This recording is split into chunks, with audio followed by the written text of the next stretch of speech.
It looked like an ordinary Chevy. But under the skin, Smokey Yunick had built something so far ahead of the rulebook, NASCAR didn't know whether to ban it or bow down to it. This is the story of the most illegal race car ever built. Smokey Yunick was never meant to blend in. Born Henry Yunick in 1923, he earned the nickname Smokey because of the constant haze of exhaust and welding fumes that seemed to follow him. Before he ever turned a wrench in NASCAR, Smokey was a bomber pilot in World War II, flying B-17 missions over hostile skies. That experience hardened him, gave him nerves of steel, and forged the mindset that rules were more like guidelines, and survival belonged to the clever. When he returned home, he carried that same philosophy into the garage. By the 1950s and 60s, as stock car racing exploded across America, Smokey emerged as one of its most brilliant and most controversial figures. His garage in Daytona Beach became a laboratory of speed. He wasn't content to simply build fast cars. He wanted to outthink everyone else in the paddock. If the NASCAR rulebook left space between the lines, Smokey lived in it. He believed innovation didn't just come from horsepower, but from loopholes, tricks, and sleight of hand that others were too afraid or too unimaginative to try.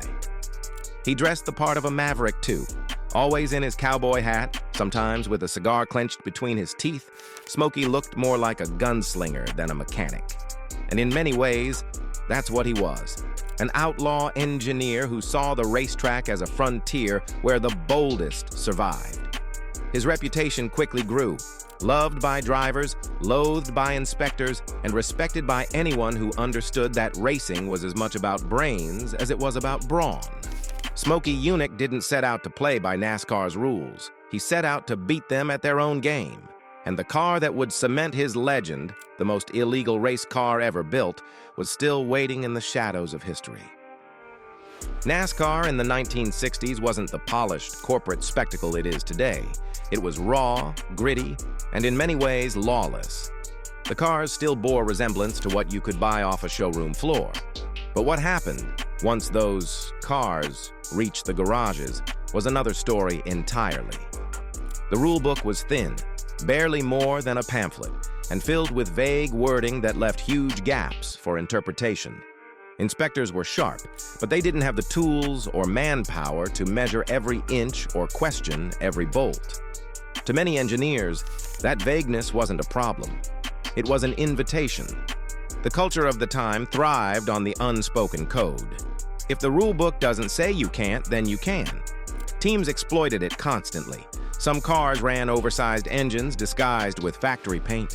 Others used hidden modifications to suspension geometry or tricks in the sheet metal to shave speed.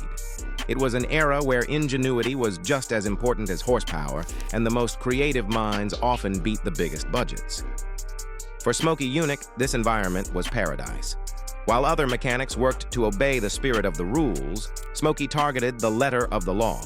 He studied the rule book like a lawyer, dissecting every phrase, every omission.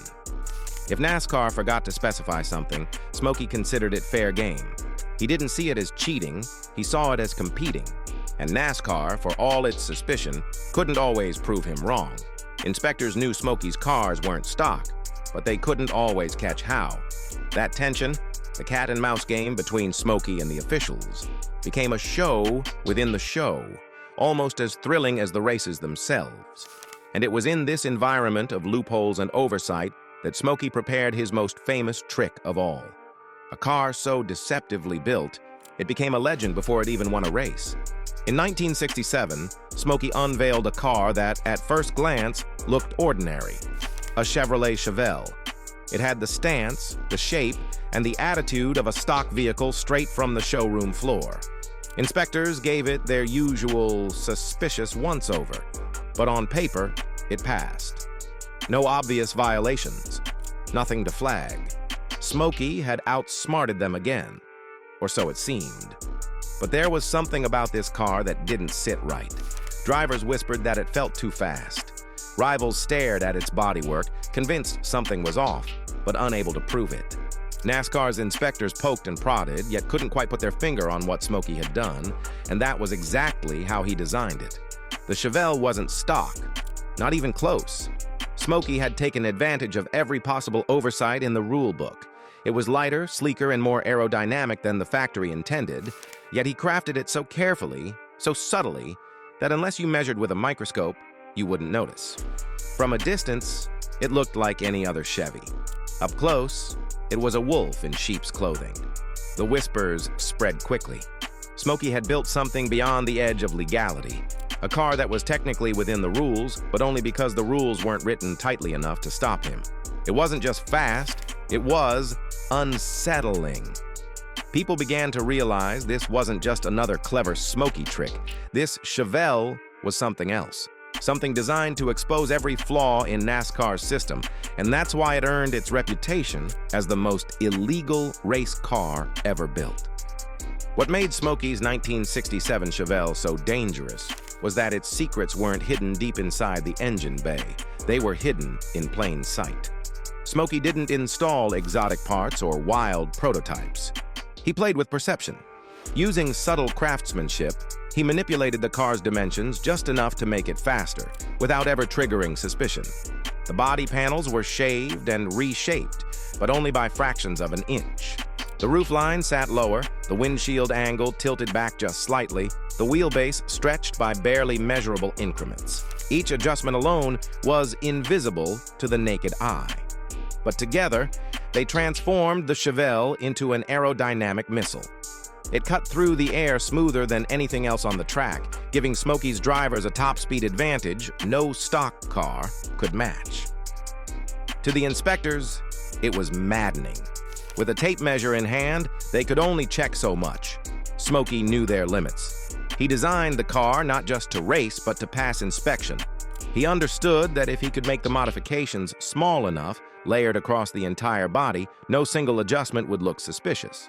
It was death by 1,000 paper cuts. Only this time, the paper was a flimsy rulebook, and Smokey was the one holding the knife. Fans may never know every trick hidden in that Chevelle. Smokey himself, always cryptic, would later admit to some but hint at more. That was part of his mystique. He gave you just enough truth to keep the legend alive, while leaving the rest buried under myth. And that's why, even decades later, people still ask, what exactly did Smokey build? And how much faster could that Chevelle have been if NASCAR hadn't stepped in? If Smokey Yunick's aerodynamic sleight of hand made his Chevelle notorious, his fuel system hack turned him into a legend. NASCAR in the 1960s had strict rules about fuel tank capacity. 22 gallons, no more, no less. The idea was simple. Everyone runs out at about the same time. Everyone pits at about the same time. And strategy, not deception, decides the winner. But Smokey knew rules only covered what officials could imagine. And they hadn't imagined what he was about to do. Instead of adding an oversized gas tank, Smokey left the tank within regulations. But he rerouted the car's fuel line, stretching it to more than 11 feet long, winding it through the chassis, coiling it like a hidden snake.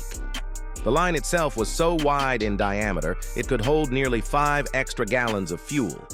Technically, the tank was legal, but in practice, the car carried far more fuel than anyone else on the track. While competitors pulled into the pits, Smokey's Chevelle kept going lap after lap, stretching its mileage and shaving precious seconds off the race clock. It was a genius move, and pure chaos when inspectors caught on. They tore the tank out, certain they had caught him red-handed. But Smokey just smiled. He had played by the rule book, or at least by its wording. The tank was regulation size. Nowhere in the book did it say how long or how wide the fuel line could be. Once again, Smokey hadn't cheated. He had outsmarted. And in doing so, he exposed NASCAR's biggest flaw. The rules weren't tight enough to contain someone willing to think differently. The 11-foot fuel line wasn't just a trick. It was a declaration of war between Smokey and the officials determined to bring him down. The fuel line scandal came to a head in one of the most infamous showdowns in NASCAR history. Inspectors, frustrated by Smokey's antics, finally thought they had him. They pulled his Chevelle into the garage, tore out the gas tank, and set it aside as evidence. Without the tank, they figured the car was undrivable. proof enough that Smokey's tricks had gone too far. But Smokey Yunick wasn't one to back down. When the officials walked away, congratulating themselves on finally catching him, Smokey slid into the driver's seat, turned the key, and fired up the engine. The Chevelle roared to life. He dropped it into gear, eased onto pit road, and drove the car away without a gas tank installed. The inspectors watched in shock as the Chevelle rolled past them, powered entirely by the hidden reserve of fuel in that massive line. It was the ultimate mic drop moment, one that instantly became NASCAR folklore. Smokey had humiliated the officials, proving not only that his design worked, but that their authority could be outmaneuvered. He later claimed he muttered a famous one-liner as he drove away. "Make sure you put that tank back in, there's still 9 gallons in the line." Whether that quote was true or just part of the Smokey myth, the effect was undeniable. He had embarrassed NASCAR in front of the racing world. The story spread like wildfire. Smokey Yunick had built a car so clever, so brazen, that it turned inspectors into the punchline of their own joke. But while Smokey laughed, NASCAR seethed, and they weren't about to let him get the last word. Smokey Yunick's Chevelle forced NASCAR into a corner. For years, the sanctioning body had tolerated gray areas and clever tricks, partly because they added to the spectacle, partly because they didn't know how to stop them. But the Chevelle, with its shrunken body and infamous fuel line, crossed a line NASCAR could no longer ignore. Officials rewrote the rule book. Suddenly, measurements became precise to the 1/8 of an inch. Cars were weighed, inspected, and scrutinized in ways they never had been before. Fuel lines were regulated, dimensions were locked down, and Smokey himself became the target of constant surveillance. Inspectors swarmed his cars at every event, convinced he was hiding yet another trick. The crackdown came with a price. Smokey's reputation as the sport's great outlaw only grew. Fans loved him for sticking it to authority. Drivers admired his ingenuity, but officials despised him. To them, Smokey wasn't just a problem, he was a threat to the integrity of the entire sport. His Chevelle was banned, his tricks outlawed, and his legacy cemented as the man who forced NASCAR to close its biggest loopholes. Yet even in defeat, Smokey refused to admit he was wrong. He didn't see himself as a cheater. He saw himself as a competitor who played the game smarter than anyone else. In his mind, NASCAR didn't beat him. They just moved the goalposts. And that stubborn defiance is what made him legendary. But the deeper question remained, was Smokey Yunick really breaking the sport or saving it by pushing it forward? The legacy of Smokey Yunick's 1967 Chevelle sparks debate even decades later. To some, it was blatant cheating. To others, it was the purest form of racing genius. Smokey himself rejected the word cheater. In his eyes, he never broke the rules. He just exploited the ones that weren't written. "If it doesn't say you can't," he famously argued, "then you damn well can." And in that loophole lived his entire philosophy. Critics countered that Smokey's tricks undermined the fairness of the sport. They claimed he twisted the intent of the rules, mocking NASCAR's attempts to create a level playing field. After all, what was the point of competition if one man could twist a Chevelle's dimensions or squeeze gallons into a fuel line no one else imagined? But defenders point out that Smokey wasn't the only one bending rules. He was just the best at it. Other teams hid oversized engines under factory paint. Some altered suspension geometry or reworked body lines in crude ways. Smokey's difference was finesse. He didn't just hack the system, he mastered it, turning engineering into an art form. And in truth, Smokey wasn't trying to destroy NASCAR. He was trying to force it to evolve. He exposed the flaws in the system, the blind spots in the rule book, the lazy assumptions of officials who thought their wording was airtight. By stretching the rules until they snapped, Smokey forced NASCAR to rewrite them stronger. Was that destructive, or was it progress? The Chevelle sits at the center of that question. Was it the most illegal car ever built, or the most brilliant? Maybe it was both. And maybe that's why it continues to haunt the sport's history. Smokey's Outlaw Chevelle never became a champion on the track.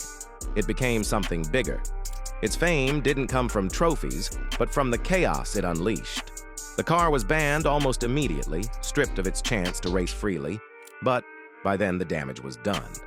Smokey had already exposed NASCAR's weaknesses for the world to see.